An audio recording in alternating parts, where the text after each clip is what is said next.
l'économie mondiale. À cet égard, nous avons certainement des dispositions qui sont prises pour alléger le poids de ces chocs exogènes sur les populations, les entreprises et l'État. Comment cela est-il fait? Je voudrais le dire. Depuis l'avènement de la pandémie Covid-19, le président de la République, son Excellence Paul Biya, a mis en place un train de mesures basées sur une stratégie de riposte face à la crise de la pandémie du Covid-19. Nous avons certainement, du point de vue de la santé, mis en place les mécanismes pour assurer gratuité, soins de santé nécessaires et protection des vies humaines sur la base des indications qui nous sont données par l'Organisation mondiale de la santé. En même temps, nous avons un pilier économique qui vise à renforcer la résilience économique, financière des entreprises. Le volet social, le soutien aux populations les plus vulnérables à travers les filets sociaux qui sont des transferts monétaires d'argent en direction des populations les plus vulnérables.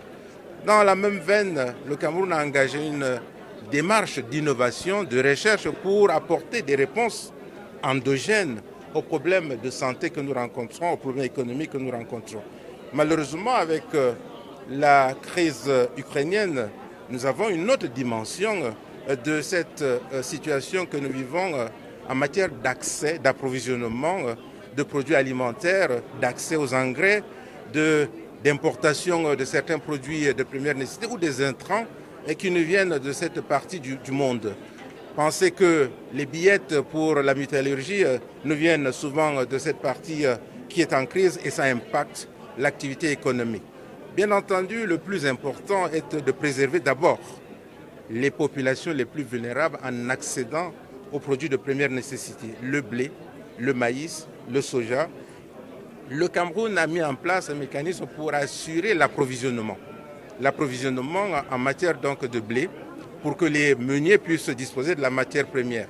Les coûts au niveau de nos frontières, au niveau de la douane ont été rabaissés afin de réduire le poids sur l'entreprise.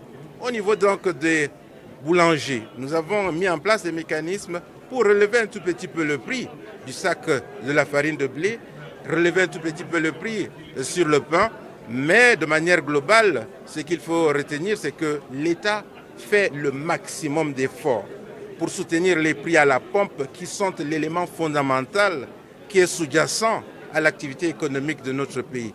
Nous avons multiplié par 4 les subventions qui sont donc données dans le secteur pétrolier à travers le maintien des prix à la pompe. Ça représente 500 milliards de francs CFA. Voilà les efforts que le Cameroun fait pour maintenir la paix et la stabilité et maintenir également le développement économique et social. Pour cela et pour le futur, c'est là tous les enjeux.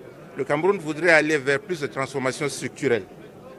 Transformation structurelle qui dit tout simplement nous devons produire plus, nous devons produire mieux ce que nous consommons afin de réduire la vulnérabilité, afin de réduire la dépendance aux sources extérieures. Nous devrons réduire les coûts de facteurs de production en développant la recherche, en développant bien entendu la production locale et en assurant la mise à disposition au niveau des populations des intrants tels que les engrais, les semences, l'accompagnement agricole pour augmenter la production afin de satisfaire les marchés camerounais et sous-régionaux.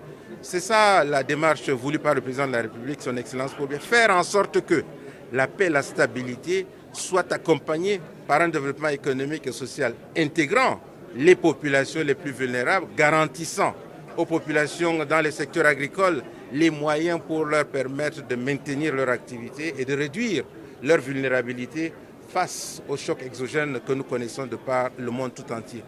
Voilà ce que nous voulons partager ici à Paris dans le cadre du CIAN, mais inviter surtout nos partenaires investisseurs à venir vers le Cameroun parce que nous avons le cadre nécessaire et l'expérience, l'expertise nécessaire pour leur permettre de tirer profit de leur investissement dans l'énergie, dans les infrastructures, dans l'agro-industrie, dans bien entendu les services, les finances, bien entendu pour permettre à notre pays de tirer le meilleur profit. L'énergie, disais-je tantôt, en développant aussi bien l'hydroélectricité que les énergies renouvelables qui sont bien entendu des énergies de transition pour réduire l'impact de la pollution dans l'environnement. Le Cameroun s'est engagé, il continue de le faire Il voudrait donc, dans cet esprit-là, participer au développement économique et social à l'intérieur du pays, dans la sous-région Afrique centrale, sur le continent de manière large. Le Cameroun a toujours été un pays solidaire et un pays qui partage avec l'ensemble de ses voisins les difficultés et également les moments de bonheur. Nous avons bien entendu, dans l'appréciation qui est faite de manière continue, pris des mesures pour mieux préserver la stabilité dans le pays et dans la sous-région et continuer d'assurer notre rôle de pourvoyeur, bien entendu, de produits alimentaires dans la sous-région. Le Cameroun est un pays qui a cet avantage, cet atout, et il continue de jouer le rôle de hub dans les différents domaines énergétiques, alimentaires, télécommunications, économiques et financiers. Voilà pourquoi je voudrais vous rassurer, notre président de la République est totalement sensible et attentif aux différents développements autour du Cameroun et à l'intérieur du Cameroun pour que la paix, la stabilité, le progrès, le développement économique ne soient pas une réalité uniquement camerounaise, mais une réalité de la sous-région, une réalité de l'ensemble du continent. Parce que tant que nous n'allons pas vers une intégration totale, il serait difficile de préserver la paix et la stabilité, il serait difficile d'entretenir une dynamique d'inclusion des populations dans les zones rurales, dans les zones urbaines, de manière à ce qu'à la fin, nous puissions être tous satisfaits des progrès réalisés. Je voudrais vous rassurer sur au moins trois choses. Nos pays sont bien entendu beaucoup plus et davantage conscients de l'importance d'une résilience basée sur une relative autonomie dans la production des engrais, dans la production bien entendu alimentaire, dans la production pharmaceutique, ainsi de suite. Voilà pourquoi, lors de nos assemblées annuelles au niveau de la Banque africaine de développement, il a été décidé de mettre en place un fonds spécial d'urgence pour la sécurité alimentaire, mais surtout pour renforcer la production alimentaire sur le continent. C'est 1,5 milliard de dollars.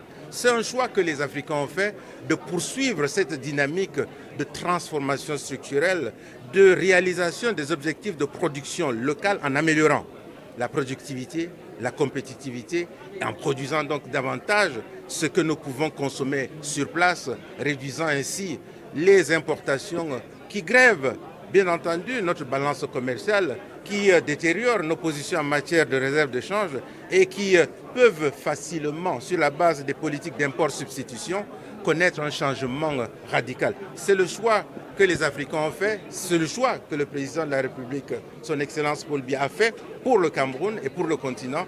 Et nous pensons que le monde tout entier a compris que les chaînes de valeur mondiales ont leur sens, mais les chaînes de valeur régionales sont à renforcer pour réduire cette dépendance à l'échelle mondiale et faire en sorte que s'il y a un choc exogène, que nous puissions, sur la base donc des chaînes de valeur régionales, limiter l'impact de ces chocs qui certainement vont arriver, mais soyons davantage prêts. Et vous l'avez dit si bien, transformons localement, ajoutons de la valeur localement avant de mettre sur le marché et importons moins ce que nous pouvons produire.